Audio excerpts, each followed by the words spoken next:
नमस्कार, मुजफ्फरनगर बुलेटिन में एक बार फिर से आपका स्वागत है। एक बड़ी समस्या का समाधान शहर में किया गया है और वो समस्या थी चाट बाजार। चाट बाजार में अमूमन देर रात जब वहाँ से लोग निकलते थे तो जाम में फंसते हुए दिखाई देते थे। गाड़ियाँ, बाइकें जो हैं वो रोड तक आ जाती थी क्योंकि जीप के चटोरे वहाँ पर पहुँचते थे तो काफ़ी संख्या वहाँ पर हो जाती थी और लुफ्त जो वो आनंद जो है भोजन का उठाने में वो व्यस्त नज़र आते थे, ना कि अपने वाहनों को हटाने में। तो एक बड़ी समस्या का समाधान हुआ है क्योंकि अभी शिफ्ट जो चाट बाजार करने के लिए बड़ी चर्चा जब शुरू हुई, वहाँ उनको रोक दिया गया, टेंडर नहीं किया गया, तो चाट बाजार के जो दुकानदार थे वो धरने पर बैठ गए और लंबा धरना उनका चला। समझाने का प्रयास किया गया, जगह भी उनको बताई गई, लेकिन वो माने नहीं। उसके साथ साथ समाधान किस तरह से किया गया, देर रात उसका समाधान कर दिया गया और चाट बाजार अब शिफ्ट हो गया है। मेरे साथ इसी बारे में बात करने के लिए मौजूद हैं हमारे साथ श्रीमती मीनाक्षी स्वरूप जी, जो कि चेयरमैन है नगर पालिका से। मैडम, बहुत बहुत स्वागत है आपका। बड़ी समस्या का समाधान आपके द्वारा किया गया है, किस तरह से देखती हैं आप आज, क्योंकि आपको वो धन्यवाद भी अदा करने आए हैं चाट बाजार के जितने भी दुकानदार थे, तो कैसे इस बड़ी समस्या का समाधान हो पाया है, किस तरह से चर्चाएं चली हैं? मुझे लगता है कि रात को शायद आपको नींद भी नहीं आई होगी, ये इतनी बड़ी समस्या थी। हाँ जी, देखिए समस्या तो बहुत बड़ी थी। जैसे कि आप जानते हैं हमारे मुख्यमंत्री योगी आदित्यनाथ जी, सबका विकास, सबका रोज़गार, सबको रोज़गार मिले, तो उसी के तरीके से बहुत रश रहने लगा था वहाँ पर जी। तो सब उनको ऑप्शंस दिए गए, हमने 3-4 ऑप्शन दिए उन्हें। और ईओ हमारी जो ईओ हैं प्रज्ञा सिंह जी, वो जैसे धरने में बैठे तो हमारे कहने से वो हर जगह जाते रहे, जगह दिखाते रही उन्हें, और उन्होंने अब साईं धाम के सामने रेलवे स्टेशन के पास अपनी जगह निर्धारित कर दी है।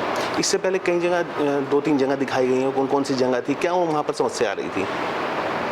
बस उनको ये था कि जो वहाँ का कस्टमर है वहाँ खाने नहीं जा पाएगा, इसलिए उनको साईं धाम के सामने उन्हें सबसे अच्छी जगह लगी। अच्छा, लगातार देख पा रहा हूँ नगर पालिका का प्रयास है शहर को सुंदर बनाना, स्वच्छ रखना, और इस कड़ी में दिन रात पूरा काम चल रहा है, क्योंकि रात में जो काम अब हो रहे हैं उससे सुबह को उठने के बाद शहर में जब आदमी निकलता है मॉर्निंग वॉक पे, तो शहर में चारों तरफ उसको सफाई दिखाई देने लगी है। तो इस तरह से किस तरह के कार्यक्रम इस समय चल रहे हैं, क्योंकि अब समस्या थोड़ी सी ये भी आ सकती है कि वहाँ पर चाट बाजार जब लगेगा तो वहाँ की सफाई व्यवस्था पर भी आप पर क्योंकि प्रेशर आएगा, वहाँ सफाई व्यवस्था किस तरह से की जाएगी, तो क्या क्या एक प्लानिंग की गई है, क्या क्या वहाँ पर काम शुरू हो जाएगा? नहीं, वहाँ की भी यही प्लानिंग रहेगी। तो सबसे पहले हम सभी चाट बाज़ार वालों को बोलेंगे कि अपना अपना डस्टबिन रखें और गंदगी बिल्कुल ना फैलाएं अपने आसपास।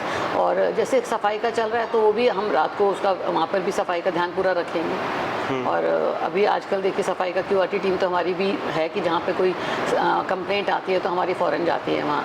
नाइट स्कीम हमारे नाइट चली रहा है, नाइट रूटीन चली रहा है। और नाले का गैंग जो है वो भी हमारा पूरा चल रहा है। रोज़ आप देखेंगे एक जगह नाला हमारा साफ़ होता ही रहता है, पूरा दिन में रोज़ एक नाला हम साफ़ करते हैं।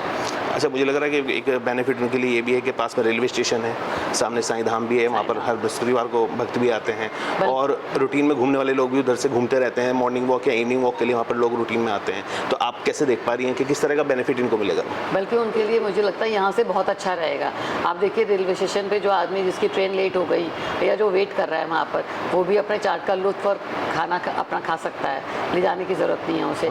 साईं धाम में इतने श्रद्धालु आते हैं तो वो भी वहाँ पे अपना दर्शन करके वो भी चाट खा सकते हैं। तो मेरे लिए उनका यहाँ से बहुत अच्छा उनका रहेगा और मैं यही चाहती हूँ कि उनका रोज़गार वहाँ से बहुत अच्छा चले। किस तरह से धन्यवाद अदा करेंगे आप इन लोगों का जो आपकी बातों को मान गए हैं पहले की, हालांकि वो मान नहीं रहे थे, वो इसी जिद पड़े हुए थे कि उनको यहीं पर उनकी दुकानें शिफ्ट कर दी जाएँ, यहीं पर उनको रोक दिया जाए? मैं नगर पालिका अध्यक्ष की हैसियत से और एक आम नागरिक की हैसियत से भी उनका बहुत बहुत धन्यवाद देना चाहती हूँ कि उन्होंने हमारी बात का मान रखा और वो देखेंगे कि वो फ़ायदे में ही रहेंगे। चलिए, बहुत बहुत शुक्रिया मैडम हमारे से बात करने के लिए। तो नगर पालिका लगातार समस्याओं के समाधान के लिए अग्रसर है और समस्याएं जो हैं, जो सामने आ रही हैं, उनका समाधान अब होगा और होता रहा है और होता रहेगा। अपनी शो के अनंत के साथ दीपक वत्स, मुजफ्फरनगर।